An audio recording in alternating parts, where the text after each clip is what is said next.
Welcome back to Terms of Service. I'm CNN tech reporter Claire Duffy. We have all collectively gotten a lot worse at reading.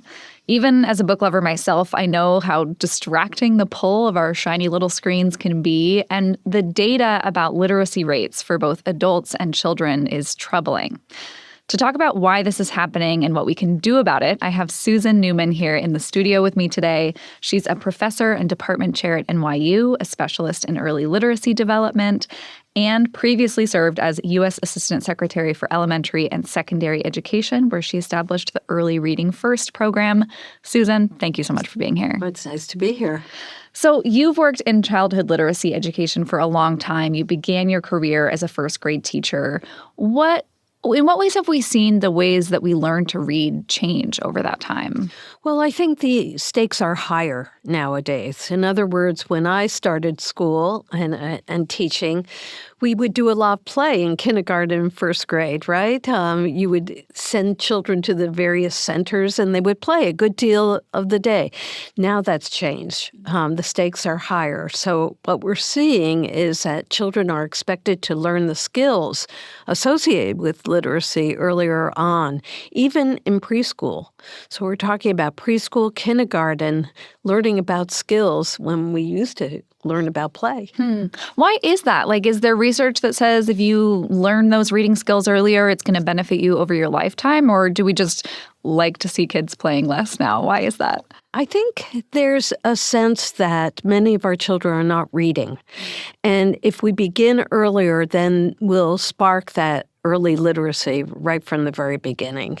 That's a falsehood to some extent, because what we know is places like Denmark and Finland, they'll start at third grade to learn how to read, and they'll be proficient by fourth grade.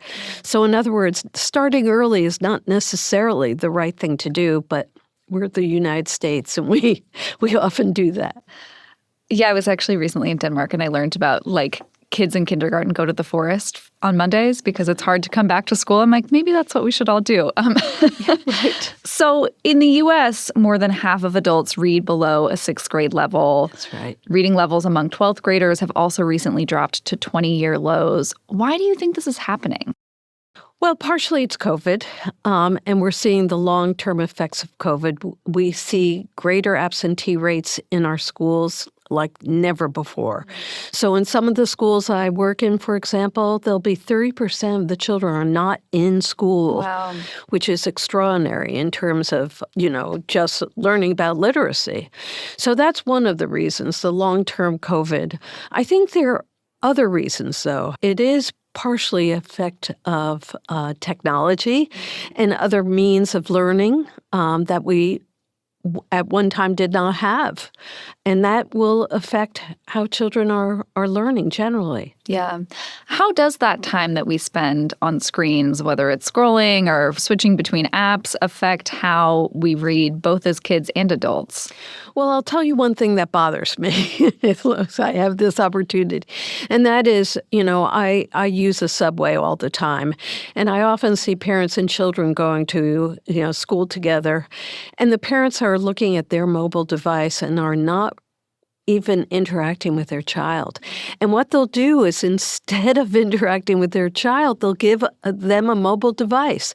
And so the two of them will be looking independently at their mobile device rather than interacting. And that is tragic because we know language development occurs very, very early on. And that conversation and that opportunity to interact is really missing in many cases. Yeah, the subway is such a good representation of the problem for all ages because I feel like now, rather than seeing people sitting and reading books on the subway, most people are sitting looking at their phones. Right.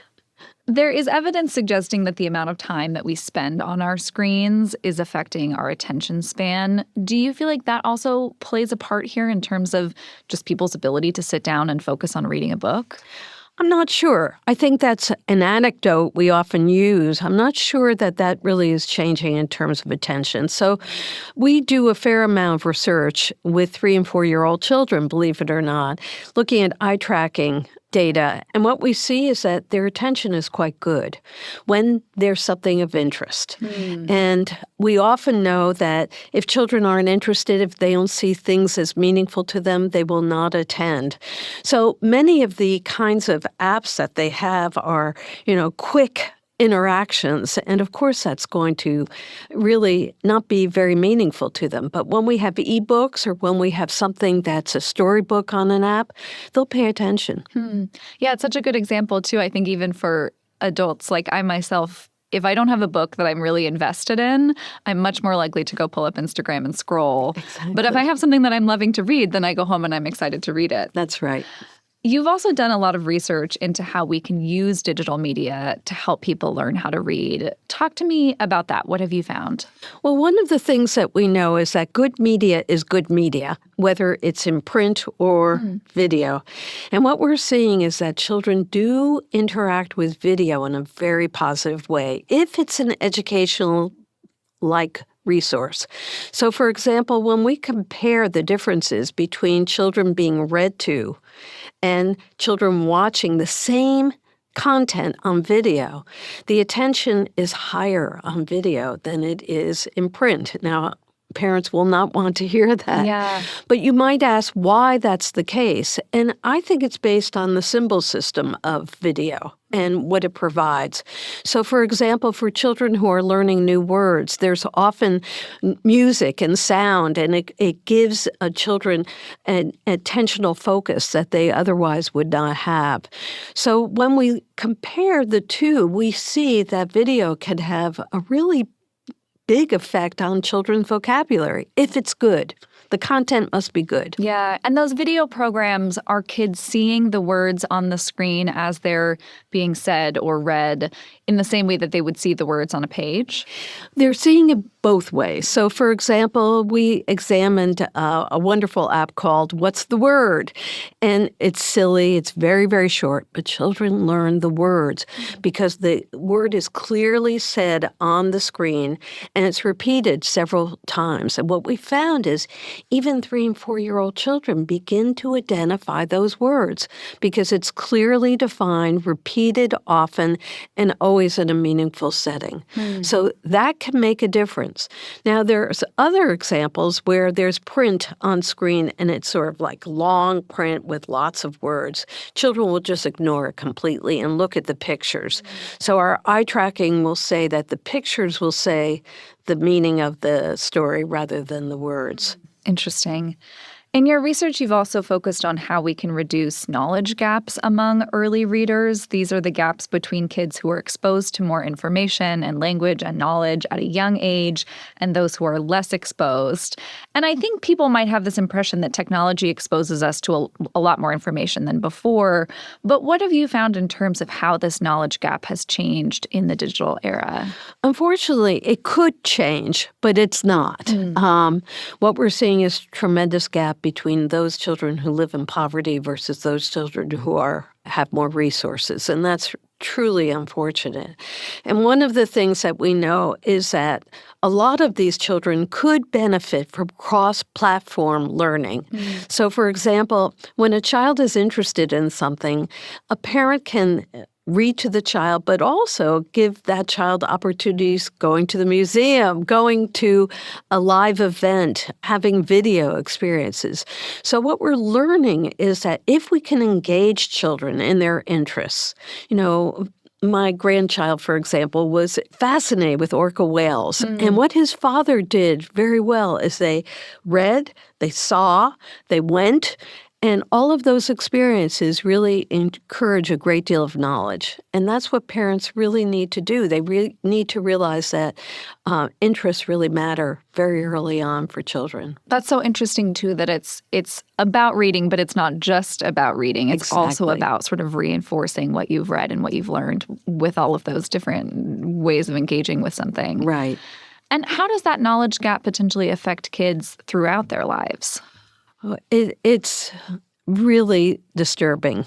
building knowledge very early on is very important because over time, by fourth grade, children are going to have a great deal of background knowledge in order to actually read with comprehension.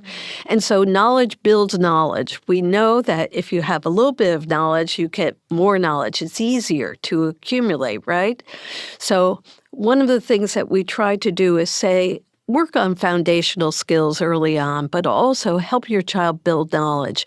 And for young children, what that means is having someone to talk to and the joint attention. So that's why mobile devices are so problematic, because the parent will be staring at the mobile device and not the child. And you and I know that eye-to-eye instruction is the way in which children learn. Yeah. Yeah, I think that could be sort of a misconception, like, oh, well, if I give my child an iPad or a phone, they can find all of this information. But Right. actually, I think your point about engaging with a parent is so important. What are some of the ways that we can potentially reduce these knowledge gaps? Do you have sort of practical advice for parents? Well, one of the things that we know is that AI can help in some ways. There's a good deal of information now about AI and a lot of fear about AI. But one of the things that we've begun to understand is that AI can help us personalize information and knowledge in a great positive way. So we've been working primarily with teachers in schools, and we take a difficult text and we can make it a little bit easier using AI for children. And then we can send that easier text home to the parent and have the child read with the parent. So in other words, we can do a lot of modifications and personalizations through AI, which we are still beginning to learn more about. That's so interesting, too. Are you seeing, just sort of given the trends that we've seen about literacy rates among adults and kids, are you seeing parents have a harder time teaching kids to read because they themselves have lower literacy rates than maybe adults did in the past? Very, very true. So what we're seeing is that parents who have low literacy rates are hesitant to read to their children. And they're hesitant, think of it, in a number of ways. I mean, they're embarrassed if they stumble over words. And I often say to parents, remember, the kid can't read. So if you make it up, they'll be okay. Yeah. As long as you interact with them in positive ways. But if they have low literacy, they don't see literacy as something fun. Yeah.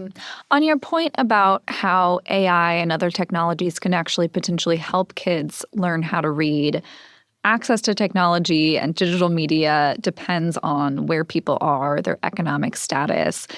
Are there ways that we can better level the playing field here?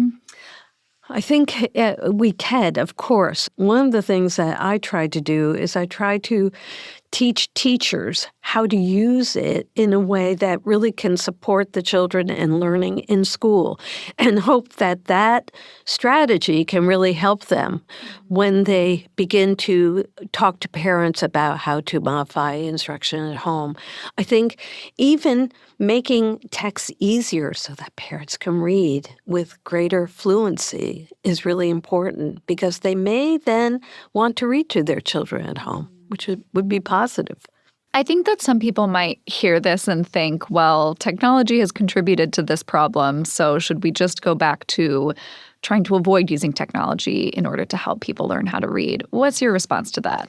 No way. Yeah. I think there's no way we're going to go back. Mm-hmm. So what we have to do is we have to begin to really use the technology we have in very positive ways. So, for example, we see a very simple thing. We give children a reading text, and sometimes the children don't want to hear something in print. So we'll start with video, and they love it, right? And then that video has given them entree into the vocabulary, into the storyline. They're now interested in reading. So one of the things I try to tell teachers is really use all the tools that we have, and we can begin to personalize instruction in better ways. I mean, if you think of the average teacher in classroom, she has 23 children, 23 different needs. And so how do we begin to do it? AI and other video can really help. How can parents create the best environment at home for kids to learn to read? I think that one of the things that they can do is start a routine. Routines are a wonderful thing. Children really react positively to a routine. So every night, the bedtime routine is just precious.